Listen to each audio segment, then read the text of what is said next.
சென்னை தலைமை செயலகத்தில் முதல்வர் ஸ்டாலின் முன்னிலையில் டிக்சன் டெக்னாலஜிஸ் லிமிடெட் நிறுவனம் ஒருங்கிணைந்த மின்னணு உற்பத்தி சேவைகள் திட்டத்தை நிறுவ புரிந்துணர்வு ஒப்பந்தம் கையெழுத்தாகிறது.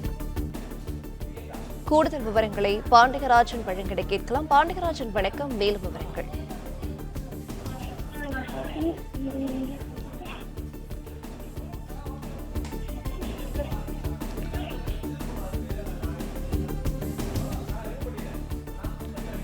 சென்னை தலைமை செயலகத்தில் முதல்வர் ஸ்டாலின் முன்னிலையில் டிக்சன் டெக்னாலஜிஸ் லிமிடெட் நிறுவனம் ஒருங்கிணைந்த மின்னணு உற்பத்தி சேவைகள் திட்டத்தை நிறுவ புரிந்துணர்வு ஒப்பந்தம் கையெழுத்தாகிறது.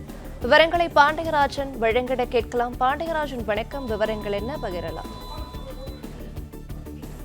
செயலகத்தில் தமிழ்நாடு முதலமைச்சர் மு.க.ஸ்டாலின் அவர்கள் முன்னிலையில் தொழில் முதலீட்டு ஊக்குவிப்பு மற்றும் வர்த்தகத்துறை சார்பில் டிக்சன் டெக்னாலஜிஸ் லிமிடெட் நிறுவனம் காஞ்சிபுரம் மாவட்டம் ஓரகடத்தில் அமைந்துள்ள இண்டோஸ்பேஸ் தொழிற்சாலை பூங்காவில் 1000 கோடி ரூபாய் முதலீட்டில் 5000 நபர்களுக்கு வேலைவாய்ப்பு அளிக்கும் வகையில் மடிக்கணினி மற்றும் ஒருங்கிணைந்த கணினி உள்ளிட்ட மின்னணு உற்பத்தி சேவைகள் திட்டம் நிறுவுவதற்கான அந்த புரிந்துணர்வு ஒப்பந்தம் தற்போது கையெழுத்தாகி இருக்கிறது. கிட்டத்தட்ட 1000 கோடி ரூபாய்க்கு மேல் இந்த முதலீடு என்பது அங்கே செய்யப்பட இருப்பதற்கான அந்த புரிந்துணர்வு ஒப்பந்தத்தில் தற்போது கையெழுத்திடப்பட்டிருக்கிறது. இதன் மூலமாக தமிழகத்தில் இருக்கக்கூடிய 5000 நபர்களுக்கு வேலைவாய்ப்பு அளிக்கும் வகையில் உருவாக்கப்பட இருப்பதாகவும், மேலும் இந்த மின்னணு சார்ந்த பொருட்களை தயாரிப்பதற்கான முக்கியத்துவம் அளிக்கப்பட்டு வரும் நிலையில் 1000 கோடி ரூபாய் முதலீட்டில் காஞ்சிபுரம் மாவட்டத்தில் இருக்கக்கூடிய ஓரகடத்தில் இந்த இண்டோஸ்பேஸ் தொழில் பூங்காவில் 1000 கோடி மதிப்பீட்டில் புரிந்துணர்வு ஒப்பந்தம் தலைமை செயலகத்தில் முதல்வர் வைக்கிறார்.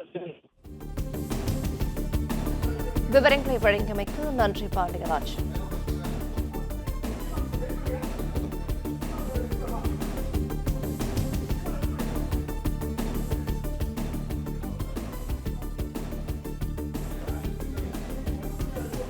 பிளே ஸ்டோர் மற்றும் ஆப் ஸ்டோரில் இருந்து பாலிமர் செயலியை QR கோடு மூலம் பதிவிறக்கம் செய்யுங்கள்.